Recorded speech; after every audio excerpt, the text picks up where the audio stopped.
नमस्कार। आज के इस एक्सप्लेनर में हम सीधे भौतिकी के सबसे दिलचस्प और बुनियादी सिद्धांत में गोता लगाने वाले हैं, गति यानी मोशन। हमारे आसपास हर वो चीज़ जो हिलती डुलती है या फिर जो बिल्कुल स्थिर लगती है, उसके पीछे के विज्ञान को समझना अपने आप में एक बेहद रोमांचक सफर है। शुरुआत एक बहुत ही दिलचस्प सवाल से करते हैं। क्या पूर्ण स्थिरता वास्तव में सिर्फ एक भ्रम है? जरा सोचने वाली बात है। जब हम आराम से किसी कुर्सी पर बैठे होते हैं तो लगता है कि कोई हलचल नहीं हो रही है, लेकिन क्या सच में ऐसा है? बिल्कुल नहीं। हम जानते हैं कि पृथ्वी लगातार अपनी धुरी पर घूम रही है, और यहीं से सापेक्षता या रिलेटिविटी का वो कमाल का कॉन्सेप्ट सामने आता है, जो भौतिक विज्ञान की पूरी बुनियाद है। आगे बढ़ने से पहले जल्दी से देख लेते हैं कि आज के इस सफर में हम किन किन पड़ावों से गुजरने वाले हैं। हम विराम और गति की परिभाषा से शुरुआत करेंगे। उसके बाद दूरी और विस्थापन का फर्क समझेंगे। फिर चाल, वेग और समय की बात करेंगे, त्वरण को जानेंगे और आखिर में गति के उन शानदार समीकरणों तक पहुंचेंगे जो इस पूरी पहेली को सुलझाते हैं। तो चलिए पहले सेक्शन से शुरुआत करते हैं, विराम और गति की परिभाषा। फिजिक्स का एक बहुत ही शानदार उसूल है कि गति हमेशा सापेक्ष होती है। आसान भाषा में कहें तो मोशन रिलेटिव है। इसे डिफाइन करने के लिए हमेशा एक रेफरेंस पॉइंट की जरूरत पड़ती है। आइए इसे एक आम उदाहरण से समझते हैं। कल्पना करते हैं कि हम रेलवे स्टेशन के प्लेटफॉर्म पर खड़े हैं और सामने से एक ट्रेन गुजर रही है। हमारे लिए वो ट्रेन और उसके अंदर बैठे सभी यात्री गति में हैं। लेकिन उसी ट्रेन के अंदर बैठे किसी यात्री का क्या? उसके लिए तो सामने वाली सीट पर बैठा इंसान बिल्कुल स्थिर है। तो देखा, गति पूरी तरह से देखने वाले के नजरिए पर निर्भर करती है। अब अंतरिक्ष और जगह को नापने के लिए आइए दूसरे सेक्शन पर चलते हैं, दूरी बनाम विस्थापन। ये दोनों शब्द सुनने में एक जैसे लग सकते हैं, लेकिन इनमें बहुत बड़ा फर्क है। दूरी एक अदिश या स्केलर राशि है। इसका मतलब है कि ये बस तय किए गए पूरे रास्ते की लंबाई है, चाहे वो रास्ता कितना भी टेढ़ा मेढ़ा या घुमावदार क्यों ना हो। इसमें दिशा से कोई लेना देना नहीं है। दूसरी ओर विस्थापन यानी डिस्प्लेसमेंट एक सदिश या वेक्टर राशि है। ये शुरुआत और अंत की स्थिति के बीच का सबसे छोटा, एकदम सीधा रास्ता होता है, और इसमें दिशा का होना बहुत ही ज्यादा जरूरी है। इस डायग्राम से ये बात बिल्कुल साफ हो जाती है। बिंदु ए से बी तक जाने वाले इस लंबे घुमावदार रास्ते को देखें तो वो पूरी लंबाई दूरी कहलाएगी। लेकिन अगर ए और बी के बीच सीधे एक तीर खींच दिया जाए तो वो विस्थापन होगा। भले ही कोई घुमावदार रास्ते से गया हो, उसका विस्थापन केवल वो सीधी रेखा ही है। ये छोटी सी बात आगे के कंसेप्ट्स को समझने के लिए एक गेम चेंजर साबित होगी। दूरी और विस्थापन को समझ लेने के बाद आइए अब इनमें समय का तड़का लगाते हैं।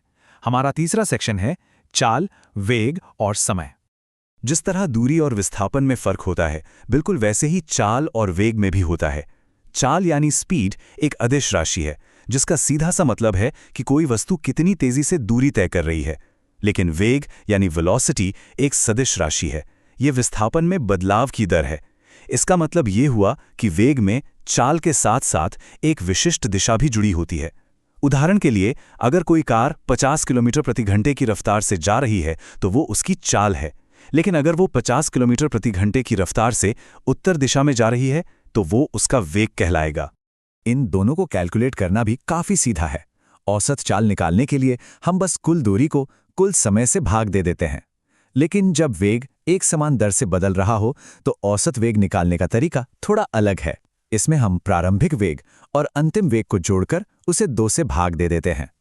यहाँ एक दिलचस्प फैक्ट ये भी है कि अगर कोई चीज पूरा गोल चक्कर लगाकर वापस उसी जगह आ जाए तो उसका विस्थापन 0 हो जाता है, और इसीलिए उसका औसत वेग भी 0 हो जाएगा, भले ही उसकी चाल कुछ भी रही हो। है ना कमाल की बात? अब सवाल ये उठता है कि अगर वेग ही स्थिर ना हो तो क्या होगा? इस बात की तह तक जाने के लिए चौथे सेक्शन पर आते हैं, त्वरण को समझना। जब वेग बदलता है तो वहां एंट्री होती है त्वरण की, जिसे हम अंग्रेजी में एक्सेलरेशन भी कहते हैं। सरल शब्दों में, समय के साथ किसी वस्तु के वेग में बदलाव की दर ही त्वरण है।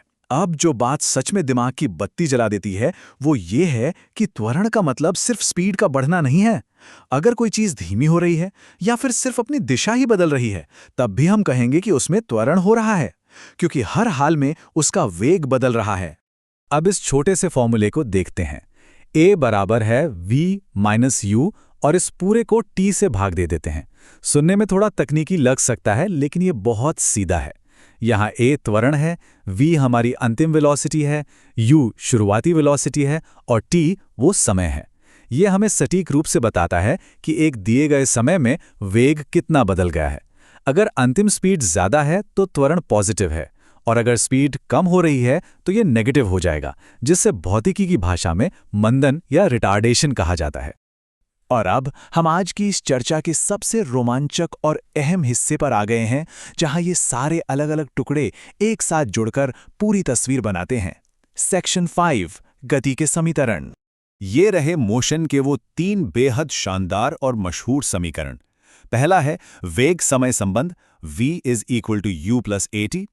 दूसरा है स्थिति समय संबंध s = ut + 1/2 at²। और तीसरा है स्थिति वेग संबंध 2as = v² - u²। जब भी कोई वस्तु एक समान त्वरण से गति कर रही हो तो ये समीकरण किसी मास्टर चाबी की तरह काम करते हैं।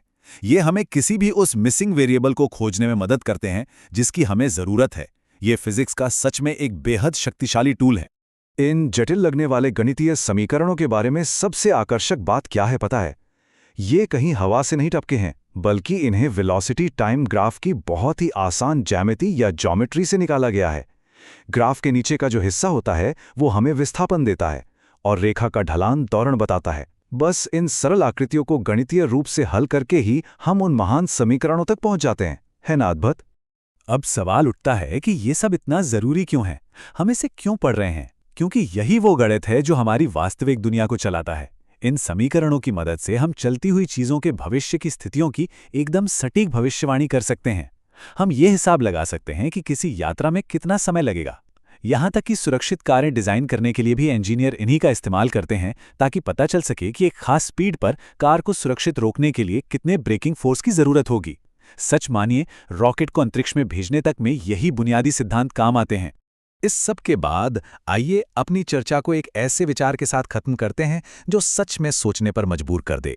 हम जानते हैं कि ये क्लासिकल मैकेनिक्स के समीकरण हमारी पृथ्वी और रोजमर्रा की गतियों के लिए बिल्कुल सटीक बैठते हैं। लेकिन भविष्य में जब इंसान इंटरस्टेलर या तारों के बीच यात्रा शुरू करेगा और प्रकाश की गति के करीब पहुंचेगा, तब गति के इन स्थलीय समीकरणों में क्या बदलाव करने पड़ेंगे? ये एक ऐसा सवाल है जो हमें याद दिलाता है कि भौतिकी की विशाल और रहस्यमयी दुनिया में अभी भी बहुत कुछ ऐसा है जिसे खोजना बाकी है। हमारे साथ आज के इस वैज्ञानिक सफर में जुड़ने के लिए बहुत बहुत धन्यवाद।